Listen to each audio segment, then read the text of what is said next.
All right, continuing on, you can see that I've completed drawing in the lines, and I really just I just ran my triangle on my bar, utilizing the 03 micron, and I just scattered it throughout, but followed those general vertical lines that I was going through. And for the guidelines, of course, rested it on here.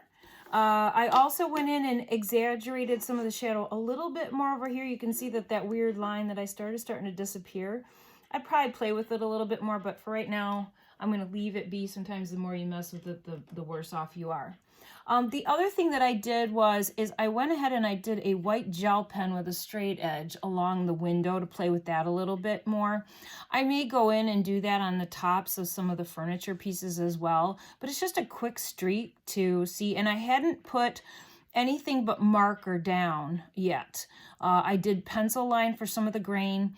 In my sample that I worked on originally, I had done a colored pencil over it to soften it to most closely represent the color, and that's probably something I'm going to do at the end. By doing that, then it gave me the chance to put this, because this tends to get stopped by that waxy medium. So you can see how you want to approach it. I thought I'd go ahead and work through this last example on rendering some of the furniture pieces. I'm going to go ahead and I'm going to start with her love seat, which I'm just replicating to be my sectional.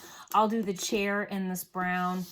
So what I did, I came in with the cool gray 4 and played around, just did a little bit with that, and pretty much right off the bat, I'm in good shape for that. That's how I'm going to work with it. Now, I have some of those shadows in there, which were only 3, so they may not show anymore. I may have to go in reverse with that with some white pencil over the top. Or what I could do now is when I'm rendering it, I think I'm going to go ahead and I'm going to try to work my way so that I don't go into that corner where I would have planned for the shadow. I'm going to go ahead and try to overlap. Come on in through here. I'll freehand it for now. I'm just taking a little time to come in along the edge. Like so. I can't remember if we have a small tip. We do have a small tip. You could go ahead and we could flip her over here and run that up along the edge as well. Something like that, and then I'll go over. I did ink with the walls just simply using a black marker. Use the straight edge along the edge of it, and then I went in along the very edge with my micron pen. So when I drew these, what I found was my wood had gone over just a little bit over this front edge, so I just tucked the window in there a bit. My structural details are still here. So I only end up with a tiny bit of bleed that you don't really even notice. So, all right, so I went in with the micron pen, went in around the micron pen. I did the, I'm redoing it with this. I did the micron pen and came in along the edge to make that nice and sharp. So just to kind of give you some context there. And I'm going to go ahead and render. So if your medium is getting darker, it's gonna be harder to identify outlines and things like that. Yeah, I guess I'll do the white along the front, because we were thinking more of those were more shadows, right? So, all right, so I'm gonna come in, and this time then I am gonna follow over the double. Yeah, I'm gonna rethink that. I'll do the white on the top part as part of the brighter sections. All right, so I'm going to make sure that this gets darker. I'll just play around with that cushion just to be white for right now. It gives me a little more flexibility. Some people are really good at planning for white for reflection. I'm not as strong on that. I keep trying to practice though, because that's my wish list. Okay, so I'm going to come in here. And just kind of keeping in mind, I'm going over what I did in the other. And I'm just going to come back over it, run it a little bit looser here. Not worrying too much if I have a little bit of white section. Maybe I'll play with that one a little bit more on this.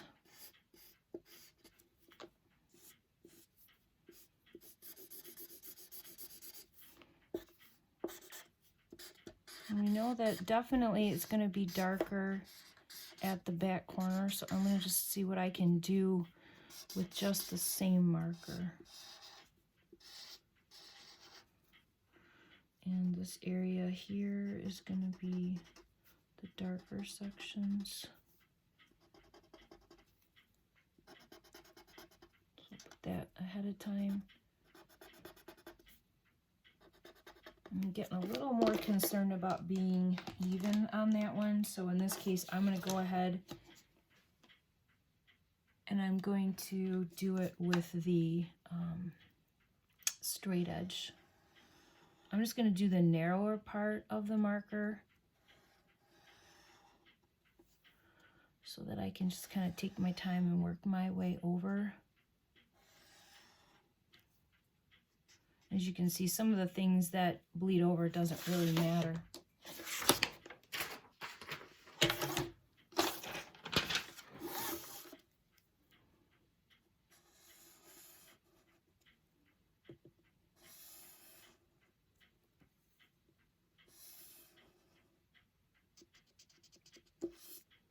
It's lighter as it gets closer to me, so I think I'm gonna just kind of play with it here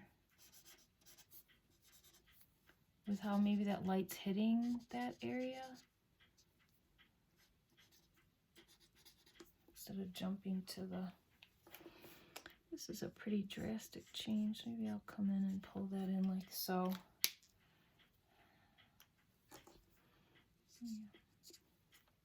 Okay. The next thing, I'm going to blend this a little more. So I was at the cool gray 40. I'm going to come in with a warm gray 50 and just see what happens. Just along those cushions. And along the back. Just to give it more drama.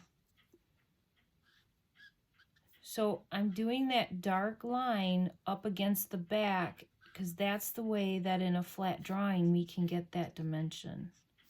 So I'm going to do something like this. All right, and I think I'm going to leave it alone at that for now. I'll come in and I'm going to be doing the 03 now for my outlining. And then you outline and everything is right with the world because you can be more abstract along the edges. I can then see where I need to come back in and maybe fix some of that. I'm going to do all my horizontal lines down the back. Let's see, how did I originally do my back on that sofa? I have just one continuous back, so I'm going to leave it as one continuous back. This line will just go up to the edge there.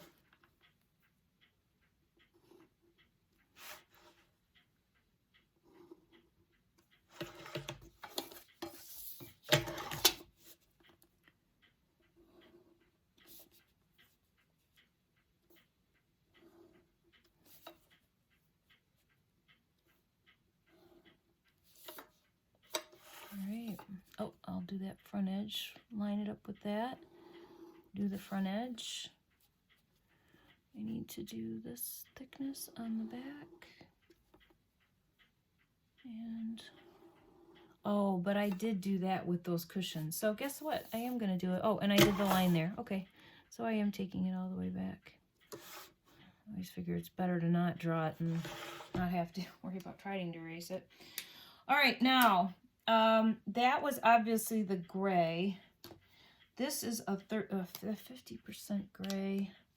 I get nervous about putting down the grays. So let's just take a peek here. This was the 30%. Let me just see if I can't. Yeah, this is the 30% gray. And I'm just going to come up. Not that it has to follow the boards. I'm just doing it because even though there's light coming from that window, we do have a shadow that the object has just below it. So now I'm going to go in. This is the 30% gray. Could I double up the medium? Sure. And we could see what that would look like, but I thought I'd just keep consistent around the whole piece. Yeah, I kind of like it with that gray. I probably will do that with all of them. And look at that's just kind of crazy and weird, but it makes it look good. Now I've only done the gray. This is the original here. I'm going to go back in with the fine tip. I think I'll try the 30 small tip and see what happens. No. All right, I'll stick with the color that I was using for it, which was the cool gray. All right. Cool gray 4. All right. All right, I think I better leave it. I come in. The pencil is always a great tool to just come on in.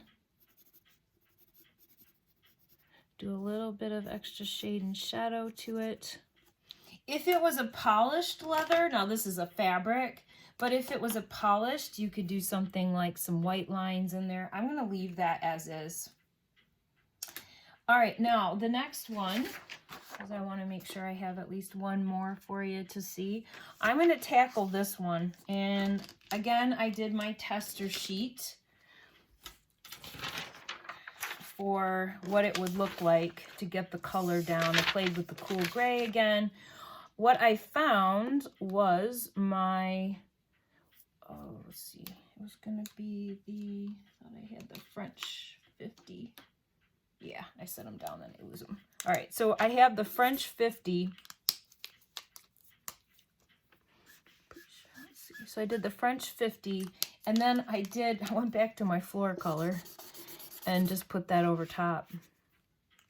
And I can always blend it with a brown pencil if I want something that has a little bit more of the brown flavor to it.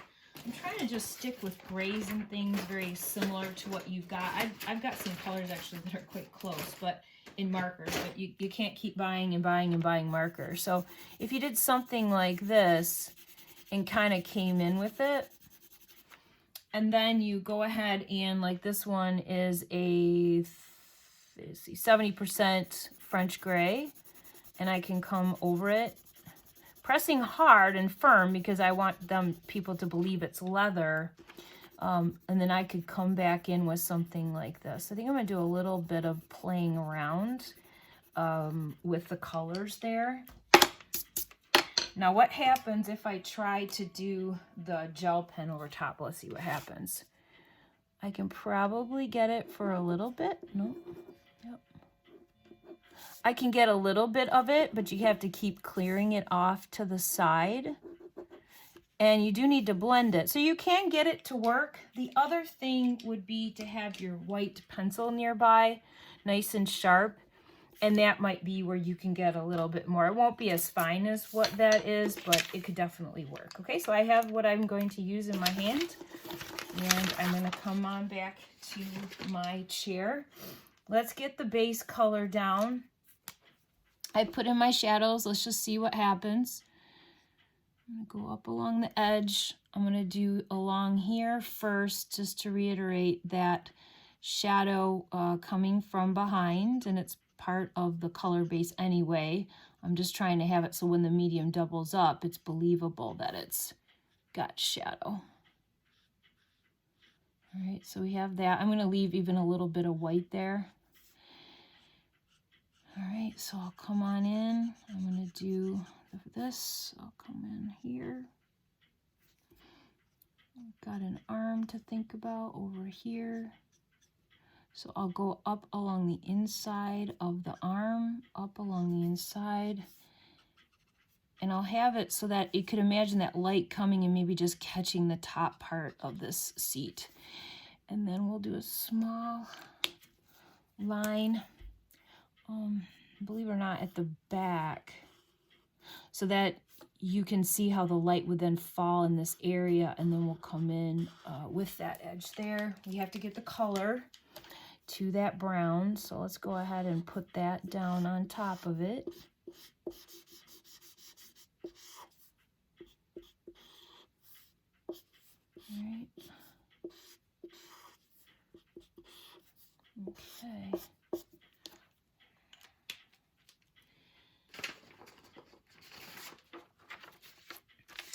so we have that brown.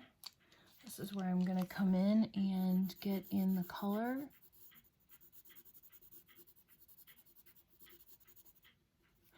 Now, I'm not pressing too hard. Not that we want it to look like suede, but I'm just not pressing down too hard yet because I want it to be the fact that this color is part of the color we create, not the main blender to it. When I ran the study on the sheet that I showed you there, it didn't look like it was going to work as well if it was just all solid. In the end, I may go back over, but for right now, let's use this gray as the blender. Maybe I will. All right. Put that gray down, and let's just go ahead and put her down.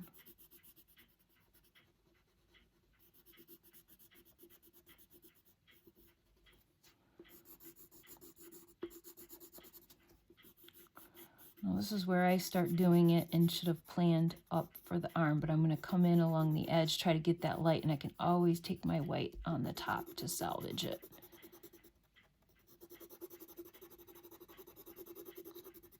Okay, we want to make sure that it's quite solid in appearance.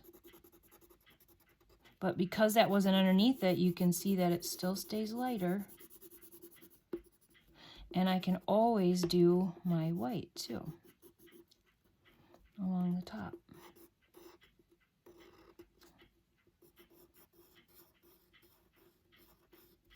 Okay, over this. And then let's see what happens with the white pencil. I'm going to utilize my straight edge, and I'm going to mark where I had it here for that 6 inches through the drawing. That way I know how to hold it up there.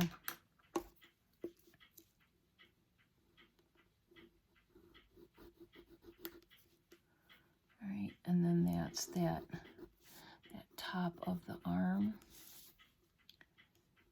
Come on in for that.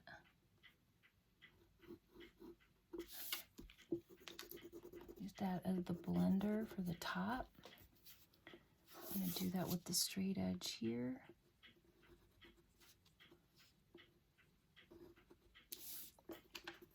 This will be especially important on this one with the white pencil or gel pen. So I would try to get the in marker, because this would be your thing that you would do the outline with, because it's so dark. You don't have a choice but to do it that way. All right. And in using this as a white blender now, looks like it'll give me the chance to make sure it looks a bit like leather. So I'll do that up along the front. So I'll have a little bit of the shiny to it. And then I'm going to go in with a really lighter gray.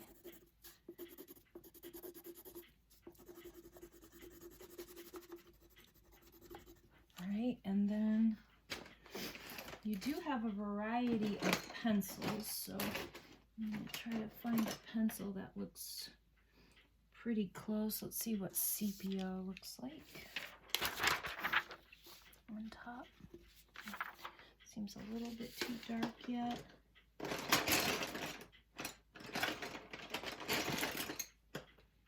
I've got a peach. And I'm trying to find just a little bit of a light brown.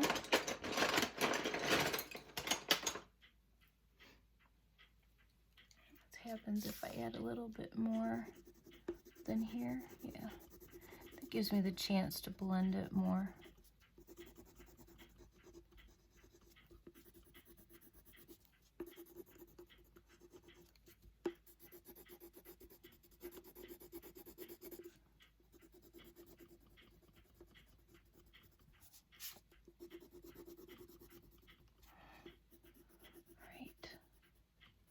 Okay, so we're going to do that now. The beauty is when you outline it. And I'm going to see if I can't get that to filter through and run on that.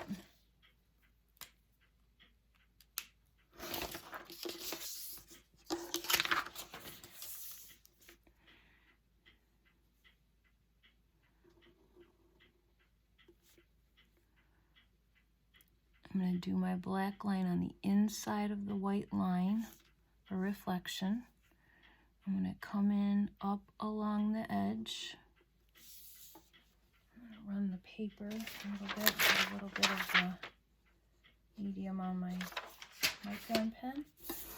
And then I'm going to come in through here, exaggerate the black line on the outside so it looks like reflection on the top.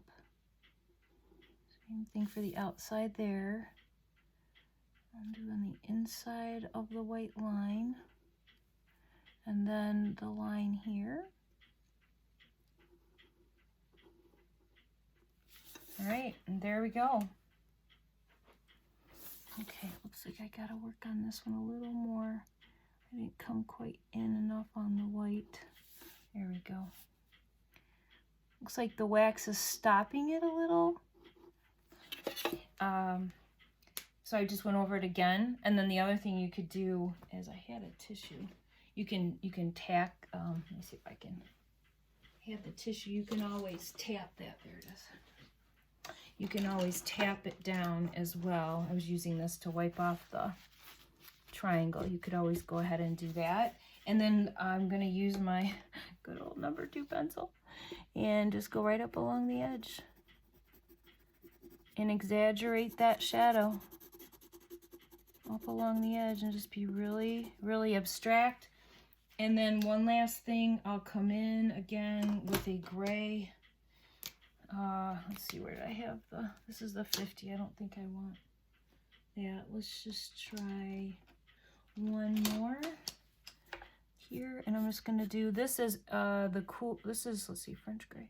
This is French gray 50, but I'm just going right up along the edge. All right, so just up along the edge. Like we said before, having a little bit of something under there does give it all the way around, fills those gaps, and then that's where you can go in, you know, if the shadow's coming from the windows. All right, so there we go. And with this, we've got sort of that white that helps with the reflection there. So I'm happy with it. Oh, the only thing would be the depth. It's always scary until you outline it. We're going to go ahead and I'm going to do that back here. All right, we got the back. And because that's a little bit lower, this is lower than the back, I'm going to do that up just along the edge there. So again, you believe it's the depth to it. All right, you guys, so I hope you enjoy. I'll continue to go on to render more. I'll post a final picture of the rendering, but for right now, my time I have recording has come to an end, and you can take a look at this and work through the details of your drawing. If you're going to do any glass, for instance, I would probably do like a turquoisey color, blue-green for some of those, and then you can see what you would have wanted to do with the medium underneath. Maybe it was just one stroke of the marker of the wood and then put that blue-gray on top. Or you're just going to do the blue-green here and maybe just do the boards and the outlines maybe in pencil so it looks a little, how do I say, distorted because of the glass view below. But I'll let you guys work it out. Oh, the other thing I have to do is I have to go back in and I have to draw in my column. All right, thanks for watching.